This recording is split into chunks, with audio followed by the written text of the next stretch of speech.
प्रेम से रहिए। वो कहते हैं ना, यदि आप प्रेम से रहे तो प्रेम से ही भगवान प्रकट होते हैं। प्रेम से प्रकट हो ही मैं जाना, भगवान प्रेम से प्रकट होते हैं। भगवान ये नहीं देखते कि आप क्या कर रहे हो क्या नहीं कर रहे हो, आपके अंदर भाव क्या है वो देखते हैं, आपके अंदर प्रेम कितना है वो देखते हैं। सुदामा कौन से अमीर थे? कोई धन खजाना था? द्वारिका गए तो क्या धन का पोटली लेकर के गए थे क्या? नहीं ले गए ना।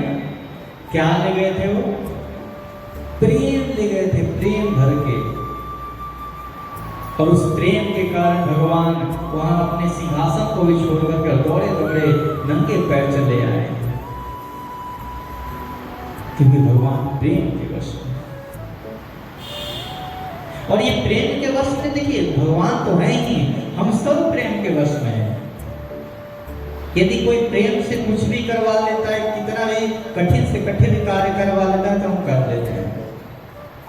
यदि वही कोई डांट के बोले तो अगर ये तो गलत आदमी है, इसका आचरण ही सही नहीं है। इस संसार में कोई सबसे बड़ा है तो प्रेम।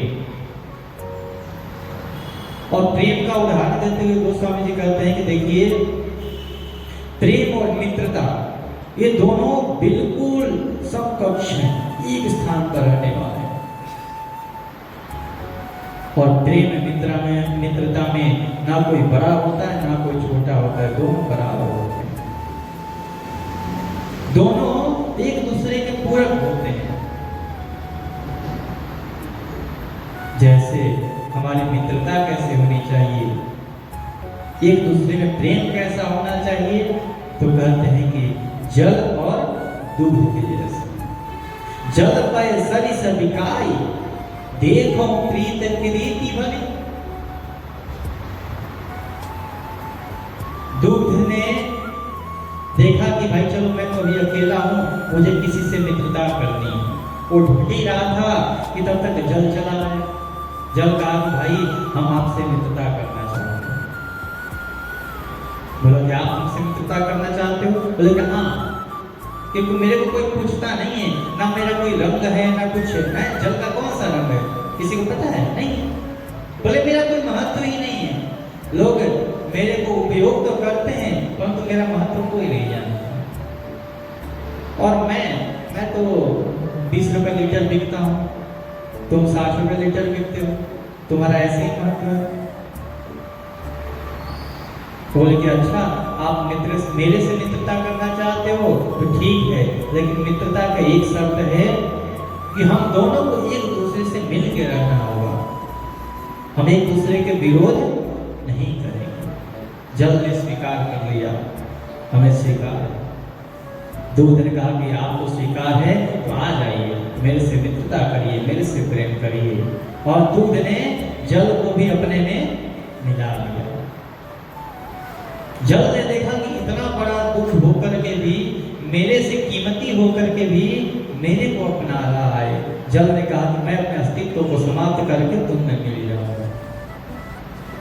यदि 1 लीटर दूध में 100 ग्राम जल डाल दिया जाए तो पता चलता है? नहीं चलता ना। अब क्या हो गया? अब जो जल में था 100 ग्राम, वो भी क्या बन गया? दूध बन गया ना। एक में 1 लीटर दूध रखिए और 100 ग्राम जल रखिए, अभी तो अलग अलग हैं, परंतु यही जब मिला दिया जाए तो इस जल को कोई जल नहीं कहेगा, अब क्या कहेगा? दूध कहेगा। अब दूध कितना हो गया? 1 किलो 100 ग्राम हो गया। ऐसे करके मित्रता मिली, दोनों आपस में बहुत प्रसन्न से रह रहे थे।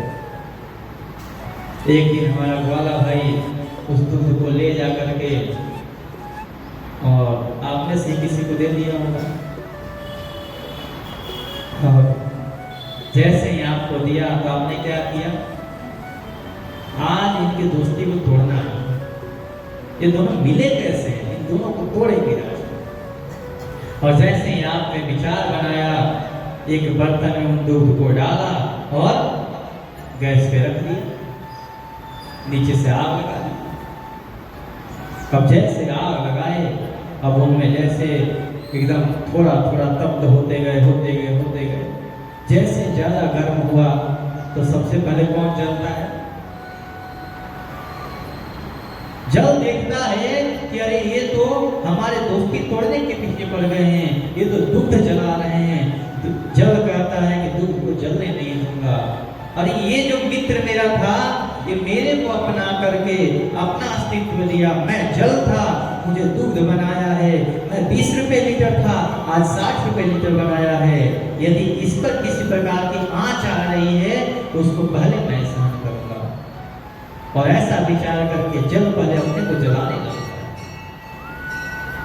जब आप आग पे रखते हैं दूध को तो जो सबसे पहले जल होते हैं वो जलने लगते हैं उससे। दूध देखता है अरे ये मेरा मित्र मेरे कारण अपने आप को समाप्त कर रहा है, तो मेरा भी कर्तव्य बनता है कि मैं इसको समाप्त ना होने दूं। दुग्ध बोलता है कि तुम मेरे मित्रों को जलाओगे, ऐसा कभी होने नहीं दूंगा। और तुरंत दुग्ध उफान मारता है। और जब उफान मारता है तो माता लोग क्या करती हैं? हाथ में जल देती हैं और फिर उसके छप्पा मार देती हैं। और जैसे ही फिर उसके मित्र को उससे मिला देते हैं तो अपने आप शांत हो जाता है। एक दूसरे के बिल्कुल पूरक हैं कि बस मैं तेरे बिना नहीं रह सकता और तू मेरे बिना नहीं रह सकता। ऐसे है, तेरे पे विपत्ति आई तो मैं खड़ा हूं और मेरे पे विपत्ति आई तो तू खड़ा है। ये है मित्रता, ये है प्रेम। पुनः फिर से मिल गए, ये है प्रेम। परंतु अभी भी शांत नहीं हुआ है माहौल। कहते हैं कि इतना तक तो ठीक है, पर एक बात का विशेष ध्यान देना है कि दूध उबल भी गया है तो कहीं उसमें कोई खटाई न पड़ जाए। ये अग्नि दूध और जल को अलग नहीं कर पाया, क्या नहीं कर पाया। लेकिन कहते हैं कि कपट खटाई परत पुनि, बिलग हो ही रस जाई, कपट खटाई परत। और जैसे ही किसी अन्य का या फिर उन दोनों मित्रों में ही कोई कपट रूपी एक छोटी सी भी खटाई का बूंद पड़ जाए, प्रेम में कपट नहीं होना चाहिए। कपट अगर थोड़ी सी भी आ गई तो इस बार जब अलग होंगे तो कोई मिला नहीं सकता है। यदि गर्म दूध में थोड़ा सा खटाई डाल दिया जाए तो क्या हो जाता है?